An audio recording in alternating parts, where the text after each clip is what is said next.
I have the privilege of welcoming you and passing the torch to the outstanding 2020-21 Board of Directors with the new members we are welcoming this year, and to the new incoming President of the Board, who will be announced later in the meeting and who will be giving closing remarks. As my last presidential duty, I hereby call the Annual Business Meeting 2020 to order. We're delighted you've joined us at this annual business meeting. Officially, we count this as our 41st annual business meeting as we close out our 40th year as an organization.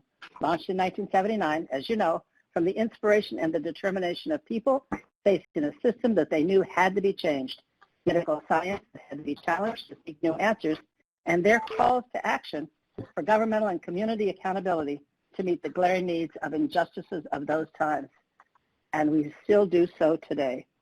For those of you who had the opportunity to engage in the 2 days of our virtual NAMICon offerings, I know how proud and inspired we all were to see the courageous continuity of NAMI's scope of work, our celebration of bold new undertakings, and our vision forward as we pursue NAMI's strategic plan of 2020-2025.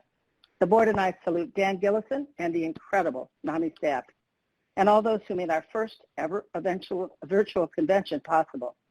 And now today, thank you for sharing your time with us today on a Saturday and for what will be anything but, air quotes, a boring annual meeting, end of quotes.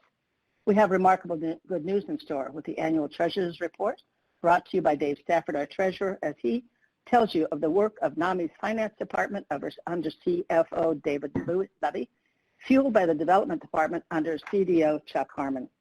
As you know, this year, 2019-2020, in the aggregate, as always, is a powerful reflection of every single person in the organization.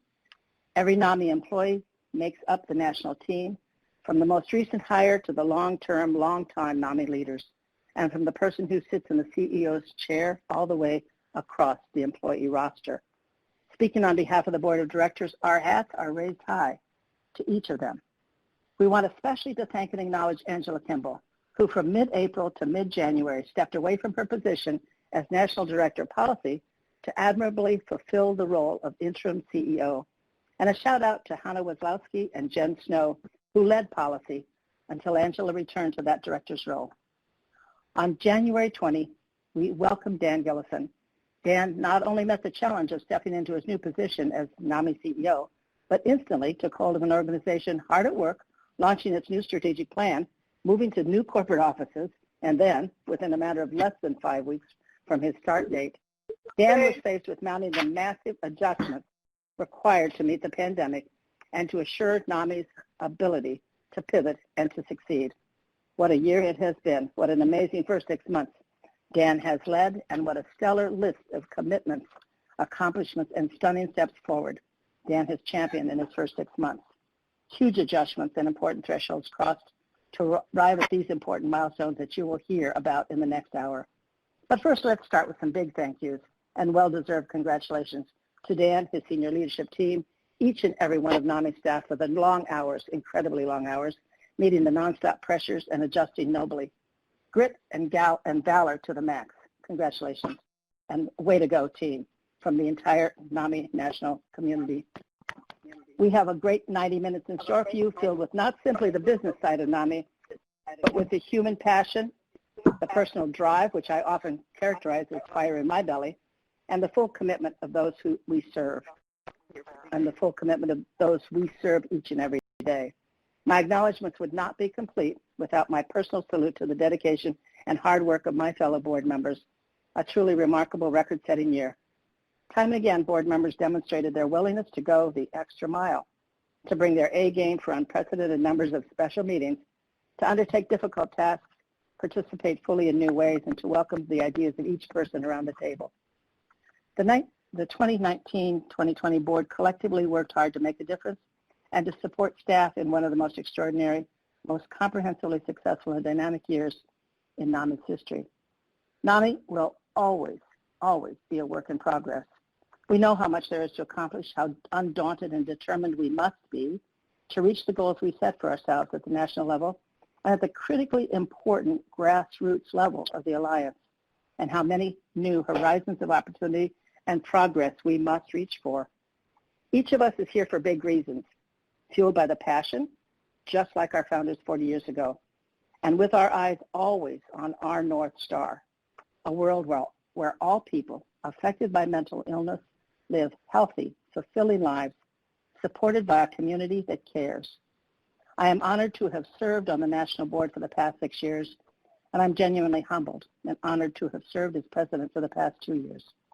It's with great enthusiasm and even greater confidence in the gifts, the expertise, and the dedication of the 2020-21 board members, all of whom you will meet later in this meeting, that I officially pass the torch for board service, the torch that years ago was handed to me by Joyce Berlin when she asked if I would consider running for the board. That same question was asked to each and every one of the board members you will meet today.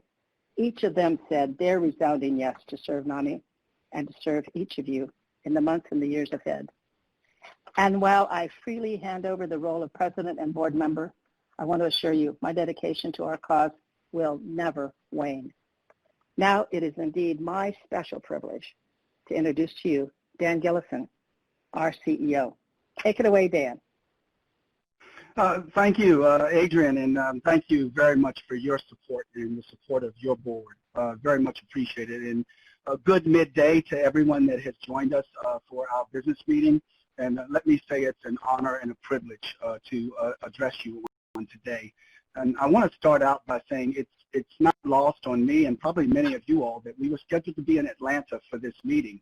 And we learned of the passing of a great leader on today there in Atlanta, Congressman John Lewis, who fought for civil rights for all.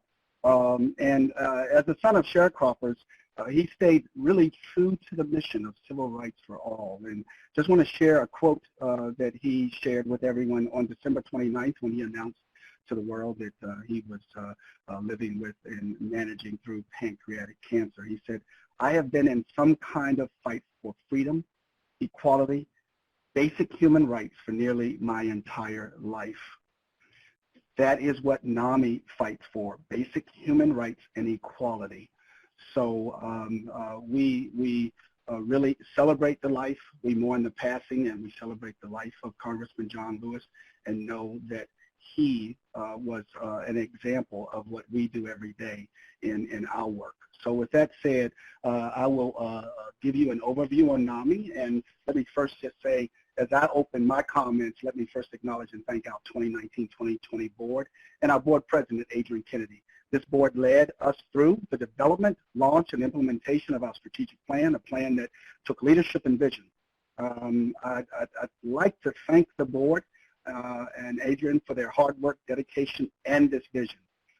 And also join Adrian in congratulating our new board and board president, Shirley Holloway. As I mentioned, it is an honor to address you all on today. And with that said, I want to take you through a few slides, and I will try and do this succinctly regarding the state of NAMI.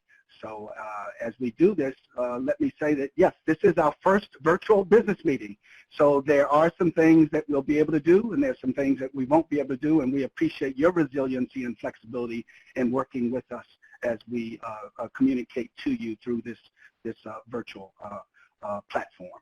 So as we look at this, as you see the slide in front of you, some of you see the slide that talks to marketing and communications, advocacy, public policy, information, support, education. The net is that there's other groups here, HR, IT, and finance, and you'll hear more about finance later. But I want to thank all of the leaders and all of the staff of NAMI. This is an 86-person workforce that, as you'll look at the body of work, it represents a lot larger in terms of that workforce. Let's go to the next slide. So what we want to start out is with talking about you are not alone. We talk about you're not alone and we're in this together. Keep going. Go ahead to the next slide. So as we talk about you are not alone, what we want to share with you is some of our thought leadership. So the first one is on the left is an excerpt from NAMI's statement on recent racist incidents and mental health resources for the African American community. So that's just a snippet of that. The one to the right is an op-ed with myself and Bill Carruthers, and it speaks to the people in mental health crisis They need help, not handcuffs. A part of this op-ed, it speaks to that we need an investment in a comprehensive mental health care system that demonstrates cultural competence and equitable treatment, and we see that as the answer. Let's keep going in the spirit of being as expeditious as possible. What we wanted to show you was, as we look to grow our footprint and get more acknowledgement of who NAMI is, what we do, and why we do what we do, we see that social media is critical to that. So what we wanted to do is to give you a snapshot of what last year at the same time looked like, July of 2019 and July of 2020.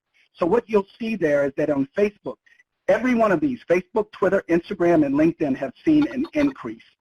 So it's the smallest increase is 10%. The largest increase is 148.5%. So you'll see at this time last year on Instagram, we had 92,000 followers, if you will. We now have 229,000 followers.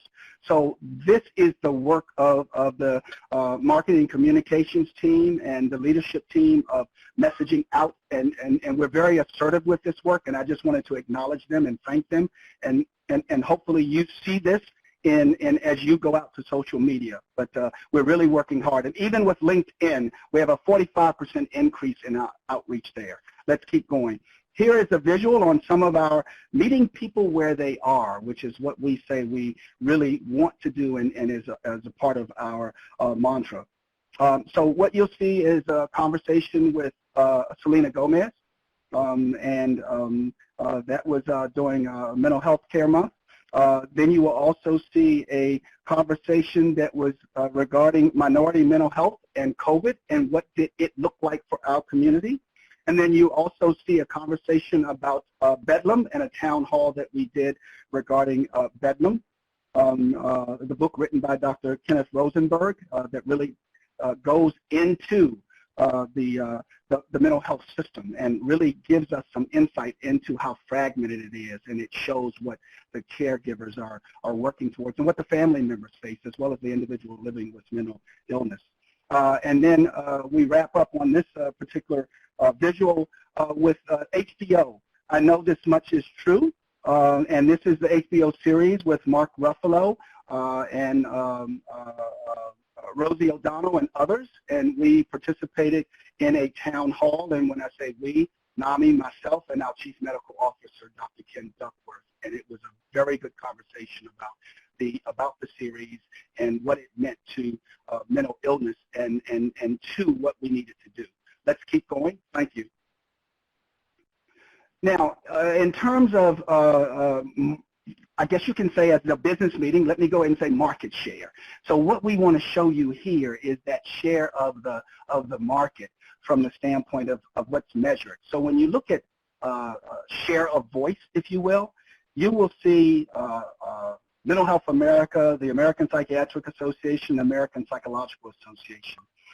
First and foremost, as I go back to the word part of this, in the last quarter alone, we were mentioned in over 8,000 media articles.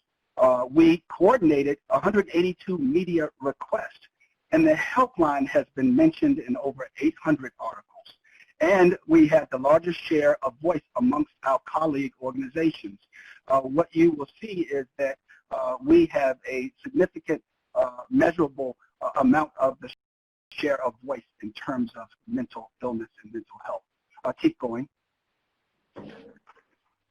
Now the blog, again, continuing this conversation, we want to share with you that the top depression blog of 2020 by an organization that measures this is a Healthline, and that we've seen in our Mental Health Month blogs, a 63% increase over 2019. So, and also the second most viewed web section on our blog site is to learn more. There is an incredible appetite and need in society right now for more information about mental illness and mental health. So we're seeing a lot of interest coming towards our website. Let's go to the next slide. Advocacy and policy is where we started 41 years ago. and where we are still very focused. So I wanted to share some of the work in advocacy, and I will share that I was in a meeting with the policy team and Angela and her team, Hannah and Andrew on yesterday, and Jen, and I would say that they were just sharing with me a piece that they were doing in terms of an outreach and the number of letters to Congress, 24,000. So that's not in the deck, but I just found that to be incredible in terms of that outreach and their body of work. So right here, what I want to share with you, go to the next slide, advocacy and public policy. We joined an amicus brief in the United States Supreme Court, Texas versus U.S., in support of retaining the ACA, as it is helpful to people with mental illness. So we wanted to make sure you knew that we did join that amicus brief. We hosted a town hall. Now, when I shared this is just snapshots. We just don't have time to share all of the work. So these are just little snippets of the work that's been done. Hosted a NAMI town hall, demystifying health insurance, practical advice on accessing health care during COVID-19. And the experts that we had on that, subject matter experts, were from Georgetown University. Now, we hold weekly meetings with stakeholders, and we are working very assertively and aggressively with the mental health community to have multiple sign-on, co-signed letters. Senator Cornyn led a bipartisan letter to Health and Human Services in support of mental health provider funding issues. And by the way, Senator Cornyn's bipartisan letter was strongly influenced by our policy team and the work of Angela and her organization. Majority and minority leaders of the Senate Finance Committee and House Energy and Commerce Committee, we sent letters to Health and Human Services in support of Medicaid providers. You all know that this is always an ongoing fight for us, and we advocate very strongly and aggressively in this space. CMS announced phone-only telehealth coverage for Medicare recipients at in-person rates. Now, what's important to that snippet there is the work that we did to say that during COVID we needed to stand up telemedicine, telepsychiatry, and the next step of that was the phone only. So we went with the video first and said, listen, we have people out in rural communities, we have people that don't want the video piece of it, and we need to give that other element. And right now we're working to make sure that when we come out of COVID, that telehealth is still available in the current way. We're looking at that as one of the new benefits we'd like to see. Let's move on to the next slide. Exciting in terms of 988 crisis legislation. Senate Bill 2661 passed the Senate, and now we're waiting on the House, and you should be seeing some information about it. Let me just say that 988 is not an active number now. That is our vision, is to have that number available, and it is to move away from the 10-digit suicide prevention number and give us a number that is for mental health crisis and suicide prevention that is easy to remember, easy to use, just like 911. And what we're looking for is that within the next 2 years, that number is up and running. And what happens is that when an individual dials that number, punches in that number, however they do it, that will indicate to the switchboard, this is a mental health crisis, and we need to send a mobile crisis team. So that's the next leg of that stool, is for communities to create those teams.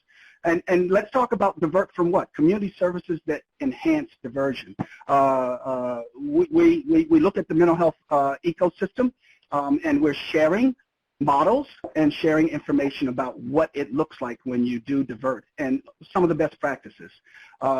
We were able to provide 200 sponsored scholarships, registrations for the NAMI leaders to attend the virtual Crisis Intervention International Conference this year.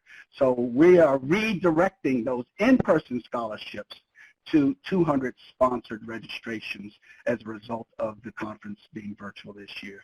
And then we also provided review of our virtual police curriculum in partnership with Google and Jigsaw. Let's go to the next slide, and I'm going to speed up a little bit so I can hand this off to Dave staff and our treasurer. Go to the next slide, please. Early on in my tenure, I think I've maybe been there 2 weeks. We spoke at the Kennedy Forum, Agenda for Change, and pretty much what we wanted to share is that last statement, people don't care how much you know until they know how much you care, and we wanted to demonstrate that we were there because collaboratively we care, and we care very much. Let's move on. Let's look at our education organization, information, support, and education. There's a great body of work here. The helpline is where I would like to focus and give you some indication of the state of NAMI. And if you look at the bar graph here, what it shares with you is that we have seen an increase in 2020 in calls on anxiety, and that is a very big one. And it is very critical that we continue to message out what's going on in terms of in the mental health space, and that we're available to anyone reaching out to us through the helpline. So if you'll see at the top, it says providing help and hope. Anxiety is very, very important for us to be able to share, and you'll see the others. Schizophrenia, depression, bipolar are staying as they are.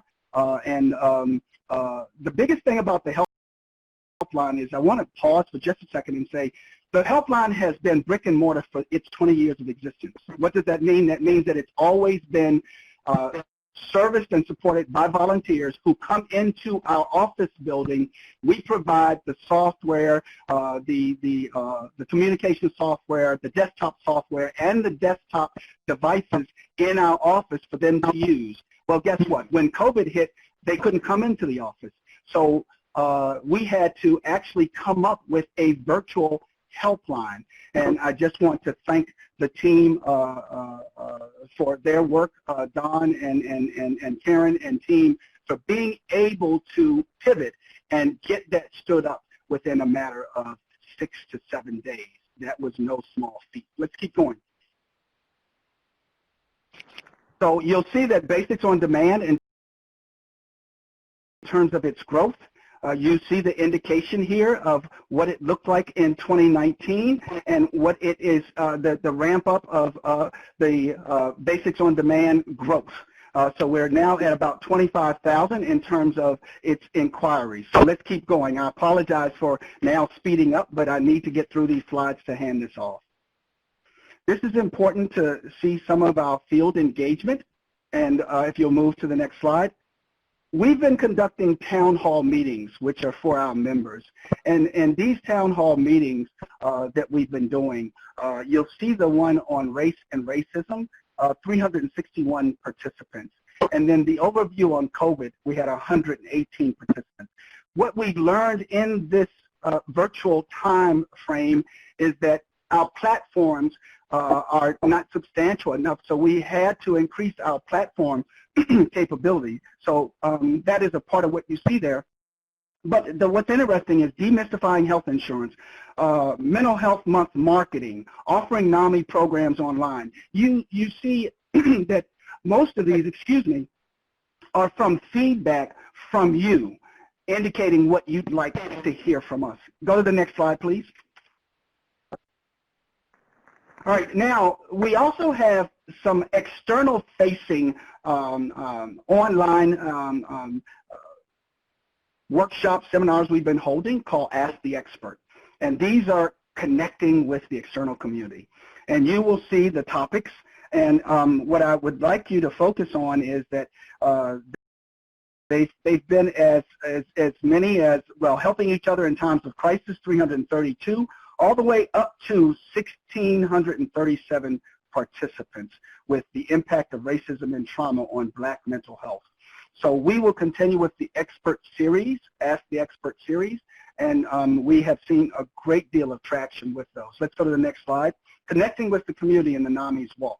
We do feel that we are in this together. And with that said, we being the national office, to really connect with you in the field. We suspended the fee for this year, and that was a cost to us However, we saw it as a huge benefit to us collectively, us being the field. 34 virtual NAMI walks, they raised over $454,000. And you see the metrics there. And then you see where we're headed. Let's go to the next one. And I apologize that I am now really speeding up. Now, this is important, diversity, equity, inclusion. We're in our early stages of our work here. And really are doing a great deal of work in terms of diversity, equity, and inclusion. And what's very interesting here, as I want to share as we talk about the state of NAMI, is that guess what? Other mental health organizations are reaching out to us, asking us about our work because they see that we are doing work here. So to Monica Villalta and her team, want to say thank you. And here is a bit of the progress. So everything from the preamble to the new format for the COVID-19 information and resources, which are in English and Spanish. I'll stand against racism, NAMI and the CEO's office, the policy resolution, and also the Star Center Diversity, Inclusion, and Multiculturalism Guide, as well as our Minority Mental Health Month content, which we are in Minority Mental Health Month right now. Let's go to NAMICon, and I will wrap up with this right here. You know, this was a different year for us, and it's striking that we closed out the 40th year with a virtual conference that had a total of 27,000 registrants. Out of that 27,000, 15,000 actually attended. We had a total of 27 sessions. 7 sessions were translated into Spanish. All the sessions were closed captioned, and we had 7 youth-focused sessions.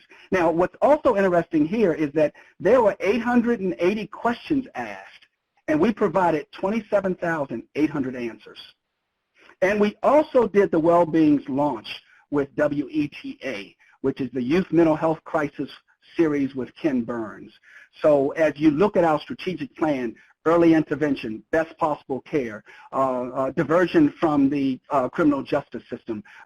We accomplished, or excuse me, we actually worked all of these areas inside of our NAMICon virtual conference. We had a total of 50 speakers, and in addition to that, we also had 50 of our staff volunteer to actually be facilitators for those sessions. I want to close by thanking them for their work in terms of agreeing to be volunteers.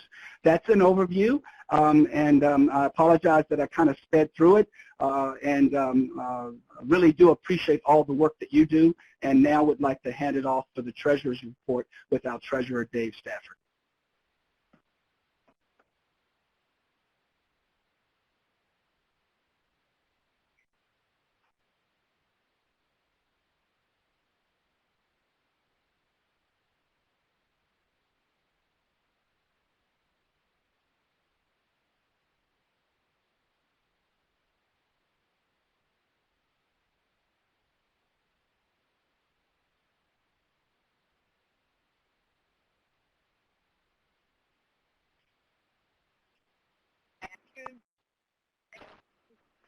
Inside.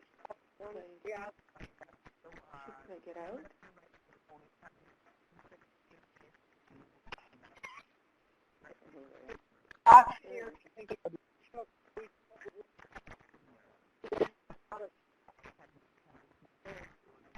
Thank you for your patience. We appear to have lost audio with Mr. Stafford, so if the rest of you can please mute your phone and give us just a few minutes. Thank you for your patience.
Can you hear me now?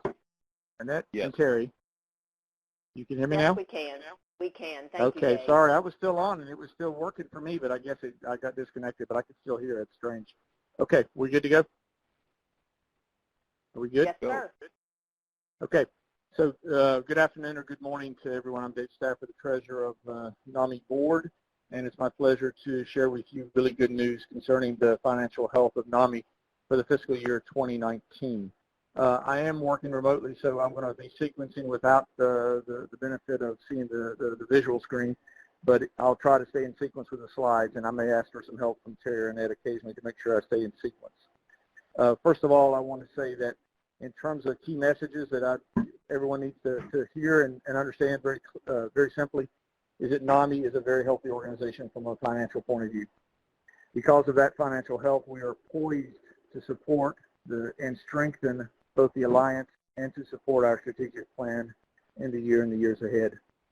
That NAMI, you can rest confidently that NAMI has weathered so far the coronavirus-19 crisis very well from a financial point of view, and that we have a robust and strong financial system, as evidenced by our clean audit a few months ago, and again, top ratings from both Charity Navigator and from GuideStar. And all of that is in great thanks to David Levy, our Chief Financial Officer, and his whole team. And so that's the key messages. Now, we'll share a few facts with you. So if we go to the next slide, the senior slide says 2019 financial highlights. So you can see that in the year 2019, we had a revenue of $27 million, of which 6.4 was in kind, so a bit over 21 million, right about 21 million of actual revenue. Expenses of 24.3 million, and so the good news is that left us with a surplus of 2.7 million, which again allows us to fuel a lot of things that Dan and I will share later. So that's a really strong financial year, 2019, a really strong year thanks to the development team and good return on our investments. So if we go to the next slide, please. In terms of 2019 revenue, of the 27 million, you can see the greatest by far of actual dollar giving is coming from contributions, individuals, corporate, and foundations. A good return in the year 2019 on our investment portfolio of $1.5 million, and then money in 2019 from the walks, and some associated money from government and miscellaneous, as you can see.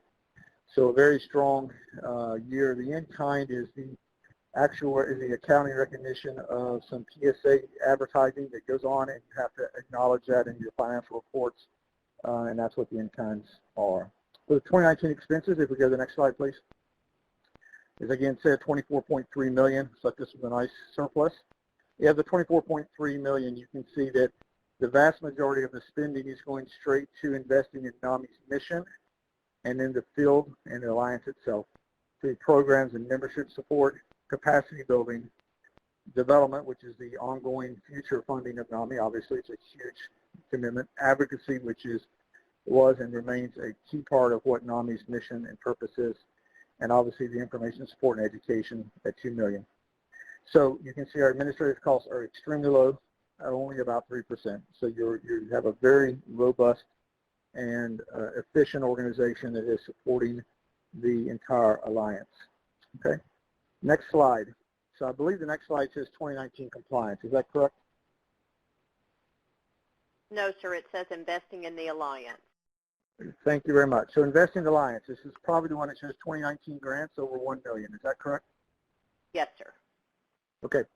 So you can see that, as I said, because of the financial strength of NAMI, that allows us together in the NAMI National Organization to invest throughout the land. And you can see examples of that across the board, where partnerships and investment back into the Alliance and into the field from all kinds of different organizations contributing to NAMI and therefore to the locals.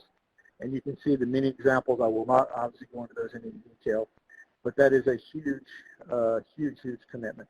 All right. We're going to talk about sharing with the Alliance further. You click the next one. Terry, the next slide, does it say 2019 compliance now? Yes, sir, it does. Thank you very much.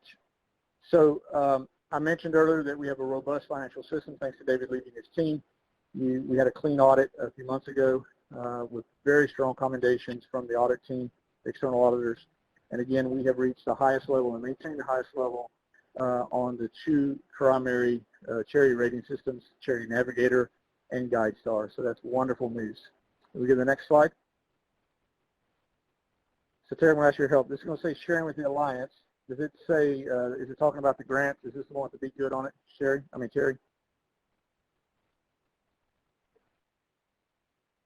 Yes, sir. It says sharing with the Alliance. Okay. So there's 2 slides here about further information about sharing our success with the Alliance. One is the 2020 grants. So we're shifting now a little bit from the 2019 financial results to the 2020 and what's going on this year. Okay, so we're pivoting out of 2020. So the grants this year, you can see a number of grants that are out already for Be Good and Alchemies, the grants. And there's this new Alliance grant program, which you probably have heard more and you will surely be hearing more about to help our field grow its capacity through this Alliance grant program. So we have already committed to $1.2 million in grants through June, and that number will grow throughout the year, assuming we continue with strong financial results as we have now. Next slide, please. The other key part of sharing with the Alliance, and Dan mentioned this already, was we because we knew the impact of the crisis, the coronavirus crisis, we suspended this year's NAMI wants fees, and that represented about $1 million of revenue that did not come into NAMI National, but it was absolutely the right thing to do. This money needed to stay in the field, and it did. And because of NAMI's financial strength, we could do that. And then lastly, I'll close by just really reinforcing the key message from a financial point of view is we do all this for our purpose and our mission, which is to support NAMI's mission, our heart, and what we do. And obviously that is evidenced by our strategic plan. And then we have those key pillars, as all of you probably know by now.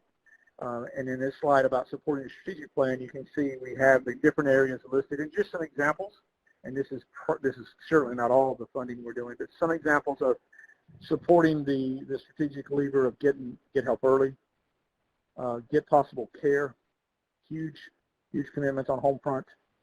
So get possible care, get help early, divert from the judicial system. If we click to the next slide, you can see again another key lever is to divert from our judicial system, and we're investing there. So these are just partial. There will be much more to come, and because NAMI is so financially strong, we can do that. And then the last slide, or next last slide, is probably supporting the strategic alliance, strengthening the alliance. And you can see that massive investments in the Salesforce.com, the Salesforce platform, which we know is still an ongoing struggle, but it is really the way of the future. Working on the organizational health, creating new ways of learning centers, and supporting the field in new and exciting ways. So massively investing also in a goal to strengthen the alliance. So I'll wrap up there, and again, thank David Levy and the entire financial team. They are wonderful. They are excellent, and I couldn't be prouder than to work with a group that has such a strong team. And so we're healthy, and we're sound, and we're ready to invest in the future. And with that, Madam President and Mr. CEO, I will draw my report to a close. Thank you. Excellent report. Thank you, Dave.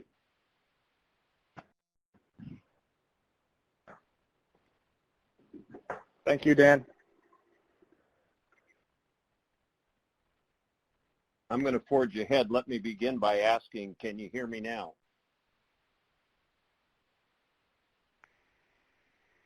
Yes. Yes? Yes. Yes, thank you. So it's my duty to report to you the results of the election that we recently had. I can tell you that in the 5 years I've been on the board, there has been only one amendment to the bylaws presented. This year, there were 2 presented. And as you may or may not know, it takes 2/3 majority for any bylaws changes to be made. The first change was submitted by the board, and it was to migrate our state of incorporation to Arizona, and that passed. The second amendment to the bylaws was submitted by the Education Council, and their proposal was that the ED Council elect a member to the board similar to the way that the Peer Leadership Council has done it for a number of years. And that amendment also passed. So congratulations for all of those of you that put in the work on that particular item. I'm assuming that you know that it's Steve Pittman talking at this time. I should have introduced myself, but I didn't. So moving on, let's discuss the newly elected members of the board. The board is thrilled to welcome 3 new members to the board and 2 returning members to the board. And so I'm going to introduce them to you via the virtual reality in which we now seem to live. The first is Lisa Dixon, nominated by NAMI, New York State. Secondly, and I'm going to go out of order of the pictures, the second new member of the board is Connie Momching, nominated by NAMI Southwest Washington. And the third is Vanessa Price, nominated by NAMI Oklahoma. I communicated with all 3 of these people this morning to make sure that they were feeling comfortable moving into this, because it's a big step up, and all 3 of them are extremely committed and excited to be here, and we are excited to have them. The final 2 people who were elected to the board were both re-elected. They both served 1 term, and now they've each been selected to serve a 2nd term. The first is Carlos Larrara, nominated by NAMI Miami-Dade County. The second is Micah Payne Pearson, nominated by NAMI Southern New Mexico. And we are delighted to have all 5 of these people to work with. Next is the executive committee. You may know that NAMI has an executive committee of 5 members, a president, first vice president, second vice president, secretary, and treasurer. And those people are elected by members of the board. And yesterday we had that election. And I can tell you that in the time that I've been on the board, this is one of the strongest groups of executive committee people I've seen, and we're thrilled to have them in those positions. The first person elected was Shirley Holloway. Second, Joyce Campbell was elected as the first vice president. Charlotte Dudley was elected as the second vice president, and Carrie Roach was elected as secretary, and Dave Stafford will return again as treasurer. And again, we are all thrilled to have them in those positions. I think it's fair to say that as we grow older, you can move to the second slide if you have one. As we grow older, we all begin to understand that each of us can be replaced. But when I look at this lineup of people departing the board, I can tell you it will be a challenge to live up to the contributions the 3 of them have made. First is Adrian Kennedy, who served 6 years on the board, the last 2 as president. Second is Amanda Litt, who has served 3 years on the board. And the third is Jim Hayes, Dr. Jim Hayes, who has served in a number of capacity over the 6 years that he has served. So we have our work cut out for us to replace the contributions made by these 3. And with that, I will turn it over to Dan Gillison, our CEO.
Again, thank you for your patience, everyone. We have lost audio Hello? connection. Yes, Hello? Dan, there you are. We hear you. I Thank you. apologize. Some kind of way I went. Yeah. Away.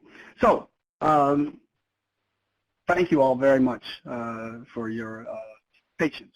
The award recipients. We just wanted to acknowledge the award recipients. We wanted to also say that there is a press release that we put on our website on Tuesday, the 14th of July. And in terms of acknowledging our awardees, we just want to thank them for their stellar work and support of the mission of NAMI. And we want to start out with the Rona and Ken Purdy Award for Distinguished Service. The co-recipients of that award are Dr. Joshua Gordon, the Director of the National Institute of Mental Health, and Linda Brady, Dr. Brady, the Director of the Division of Neuroscience and Basic Behavioral Science at the National Institute of Mental Health. And then I want to go to the Lionel Aldrich Champions Award. This award is given to an individual with mental illness who demonstrates courage, leadership, and service in their work to promote recovery and ensure all people with mental illness live full lives in their communities. This award is given to Bill Carruthers there in Georgia. He is the chair of the Recovery Council affiliate and the NAMI, and is on the NAMI Georgia Board of Directors. Thank you, Bill. Now let's go to the next awardee. This award is the Inspiration Award. We're going to come back to the Lifetime Achievement Awards if we can toggle back to that in a minute. Joyce Berlin Inspiration Award. The recipient is Betsy O'Brien, the Executive Director of NAMI Piedmont Tri-County in South Carolina. And this award recognizes a NAMI staff member or volunteer who has demonstrated creativity, dedication, and resourcefulness to offer or expand NAMI's national education programs. Thank you, Betsy, and congratulations. Let's move to the next award. And again, there is a press release on our website that acknowledges all of these awardees. And this award is the Richard T. and Betsy Greer Advocacy Award. And it honors a NAMI advocate whose leadership and vision has advanced policy and advocacy efforts that impact individuals living with mental illness and their families. Peggy Hubbard, the Executive Director for NAMI Iowa. Congratulations, Peggy. Let's go to the next award.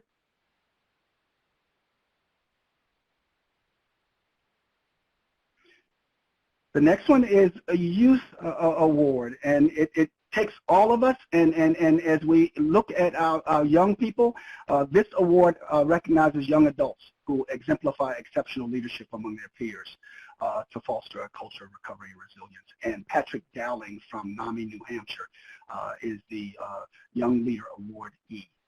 Thank you, Patrick, for your support. Greatly appreciated. So now let's go to the next one, which is the Multicultural Outreach Award, and that is given to the founder for Silence the Shame Foundation, Shanti Das. And this award is given to an individual that shows effective efforts to ensure that diversity and inclusion are high priorities within NAMI. And Shanti's work in Georgia and across the United States is making a difference every day. Thank you, Shanti. Sam Cochran Criminal Justice Award. This award recognizes an exemplary individual whose work in the criminal justice system has improved the fair and humane treatment of people with mental illness. Pat Strode, thank you very much. And Pat is the Advocate Coordinator at the Georgia Public Safety Training Center. Pat, thank you and congratulations. The Gloria Huntley Award. This award recognizes exemplary advocacy work by an individual or organization at the national and local level nominated by the Advocacy Committee of the NAMI Peer Leadership Council. And this award goes to Dr. Terry Coopers of the Wright Institute in Berkeley. Thank you, Dr. Coopers, very much. The next award, and it's probably Cuppers, so sorry, Dr. Cuppers. Let's move on to the Ken Steele Award. Lucy Wilmer is the Secretary of the Peer Leadership Council and a volunteer and peer leader at NAMI, North Carolina. And this award recognizes outstanding contributions by the individual living with mental illness to improve the quality of life and increase empowerment. Congratulations, Lucy, and thank you. The last awards are the Outstanding NAMI Affiliate Award. NAMI Greenville is the recipient. And congratulations, NAMI Greenville, for your exceptional leadership, strong community presence, and outreach to diverse communities, and your exemplary stewardship of the NAMI mission. And the outstanding state organization is NAMI Keystone. This is the, again, it recognizes the state organization that shows exemplary efforts to carry out the NAMI mission. Congratulations, NAMI Keystone. I'd like to go back to the Lifetime Achievement Award, if we might. I just wanted to congratulate both Lynn Saunders and Chuck Harmon. Lynn Saunders has retired. She was a senior advisor in the Field Advancement organization of NAMI and gave decades of her efforts to the mission of NAMI. And we'd like to congratulate Lynn on this outstanding achievement and this great award, and also thank her for her work. Just in the spirit of sharing this award recognizes individuals who, over the course of their whole career or lifetime, have advanced the NAMI mission to build better lives for people living with mental illness and their families. No greater mission. Thank you, Lynn. I'd like to close out the Achievement Awards by acknowledging someone who has been with us for 27 and a half years. So, you know, NAMI's been started in 1979. We've been here 40 years. So this person has given about 30 years, 3 decades of their adult life to the mission of NAMI. And we'd like to acknowledge and recognize Chuck Harmon for his incredible work. Chuck, this will be Chuck's last meeting with us. He is leaving us on as of the end of the business meeting. We want to thank him for all his contributions over the last 27 and a half years and all the work that he's done for us. And we'd like to give Chuck a moment in time to speak as a member of the national staff. And congratulations on this well-deserved award, Chuck.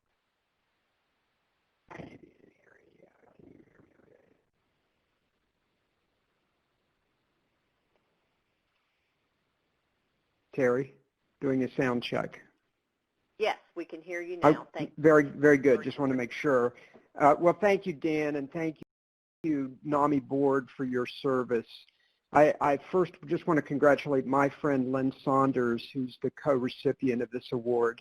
She actually had a longer tenure than mine, and she deeply deserves this award for her service.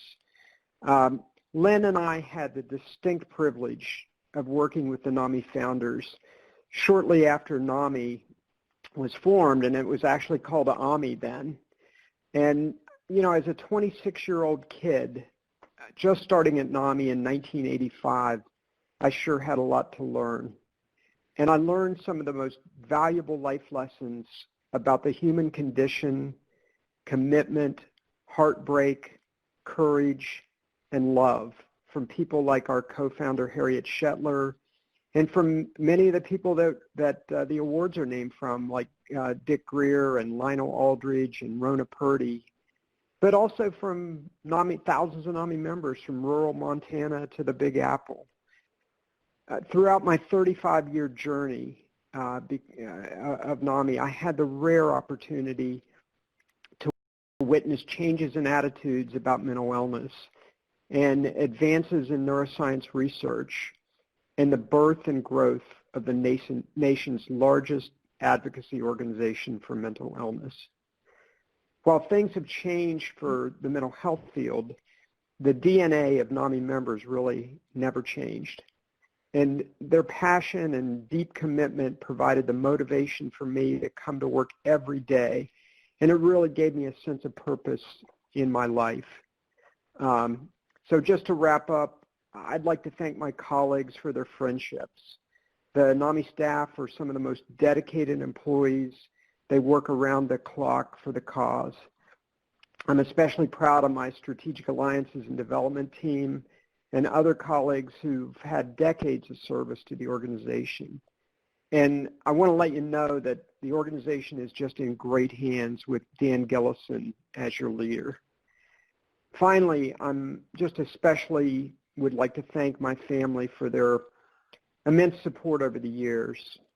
My wife, Patty, has been with me through this entire journey. She made sacrifices and endured my heavy travel schedule. She supported me through all my years at NAMI. And my children, Charlie and Ann, grew up with me at NAMI, and more recently their spouses, Paige and Lucas, followed my career. I'm so proud of all of them. And I'm really excited that my daughter, Ann, is an important part of the mental health community as an MSW who works with homeless children. Finally, I'd like to dedicate this award to my brother, Jay. His perseverance, courage, and sense of humor with just whatever challenge life throws at him was my motivation to join NAMI and stay for a lifetime. Thank you.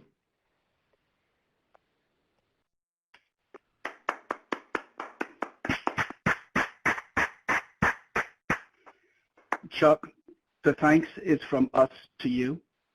We appreciate all that you have done and all that you have meant to NAMI, and we just appreciate you. And while I didn't get to spend a great deal of time with you, this 6 months has been outstanding, and I appreciate this amount of time I've had with you. So we wish you the very best and know you are on to some great things and that you won't be far. So we appreciate you. What I'd like to do now is we talked as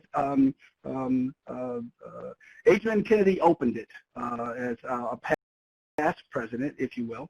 She shared her overview over the last year and talked about this now going into the 41st year. So where we want to go is a tribute to our founding generation and the 40-year anniversary. And you heard Chuck mention the great opportunity he had to work with the founders, if you will. So what we'd like to do is to just share a short video clip with you to really give you some sense of the what we shared, a part of what we shared at NAMICon in terms of the history and acknowledgement of our founders. Here we go. Oh, I don't see.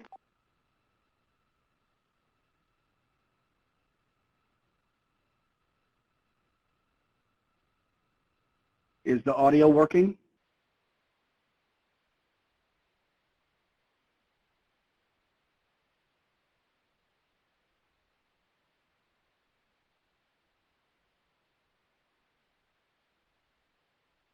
I'm not sure if anyone's hearing the audio. Yes. No, Dan, the audio is not working on the video. Okay. Okay. So you can look at the video piece. We hope that all of you saw it. It is recorded, and the link is available. What I'd like to share with you is that these are acknowledgments of our founders and really looking at the legacy of the founding. And as you think about that first meeting of, I want to say it was 257 people there in Madison, Wisconsin. And as we go back, but even before that meeting, the founders, and it was the advocacy and support and acknowledgement of what we needed to do. And many of you that were in Seattle last year had the opportunity to interact with Eleanor Owen on the left of the screen that you see there. And as Ellen shared with us in her interview, at 99, she is still going strong and thinks about the long-lasting work and friendships that she made, but more importantly, the legacy of hope for all that are living with mental illness and for their families that are making a difference in their lives. And I would tell you that it's always important to remember your legacy, because if you don't, you don't know where you're going. And the body of work of our founders is so critical to our 41st, 42nd, 43rd, 44th, and 45th year. So we wanted to acknowledge our founders. We wanted you to be aware of this video clip, and we would ask that you reach out to us if you did not get a chance to see this at the NAMICon. And closing out this piece, I just wanted to say that, again, for me, it is an honor to work for you and with you in making a difference in people's lives that are living with mental illness. And the work goes on. The work is more important now than it ever was. And if this organization had not been founded 41 years ago, there are questions in terms of who would be doing this work. And I want to close by also thanking the staff, because every staff member comes to work in Arlington to make a difference every day. So thank you for the opportunity to close out this part of the agenda, and appreciate it. And I'd like to now hand it off to our new president, Shirley Holloway. And Shirley, the floor is yours. Well, thank you very much, Dan. Am I live, Terry and Annette? Can you hear me? Yes, Shirley. Yes, Madam President, we can hear you. Thank you. Oh, thank you so much. Oh, my. Doesn't Dan and Dave's report make you so proud of NAMI and excited about the future? I would have happily yielded more time to both of them to just hear more because it's just filled with hope, and we know we have a very bright future, and everyone's presentations have been so delightful and informative. So thank you. Thank you so much for this really tremendous honor. Thank you to the Board of Directors for the trust you have placed in me. I sincerely pledge to this board, our CEO, our staff, and the entire Alliance that I will work very hard to continue the positive, productive trajectory we are on. There's this concept called learning at Nellie's elbow. It's one of the best ways to learn is doing right next to someone. So for 2 years, I've had the distinct honor to learn at Adrienne Kennedy's elbow. I'm eternally grateful for the opportunity we had to grow and learn together, both as colleagues and now as dear friends. So thank you, Adrienne. What a terrific first ever NAMI virtual convention. For me, the opening segment celebrated and reminded us of our strong and solid 40-year foundation. The whole convention was just so NAMI. The entire program communicated the heart and the mind of our incredible organization. It truly demonstrated the bridge between our rich history and future opportunities. Congratulations to Dan and the entire staff for an exceptional and successful event. The Alliance, the entire Alliance, is positioned so together we can turn our strategic plan into action, measurable action. Our commitment to strengthen the Alliance and our national office is critical to delivering on our mission, vision, and our values. Our ambitious goals of people get help early, people get the best possible care, and people get diverted from justice system involvement. They're challenging and they're doable. If we work together, if we as an alliance become the NAMI team, and we can do it. I'm excited about our future, and I'm humbled and honored to have this opportunity to serve as president of this diverse, knowledgeable, and committed board and alliance.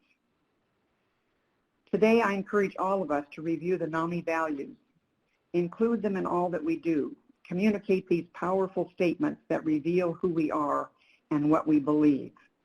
As you may recall, in the folder that we received at the last convention, they were proudly displayed. The first one is hope. We believe in the possibility of recovery, wellness, and the potential in all of us. Inclusion. We embrace diverse backgrounds, cultures, and perspectives. Empowerment. We promote confidence, self-efficacy, and service to our mission. Compassion. We practice respect, kindness, and empathy, and fairness. We fight for equity and justice.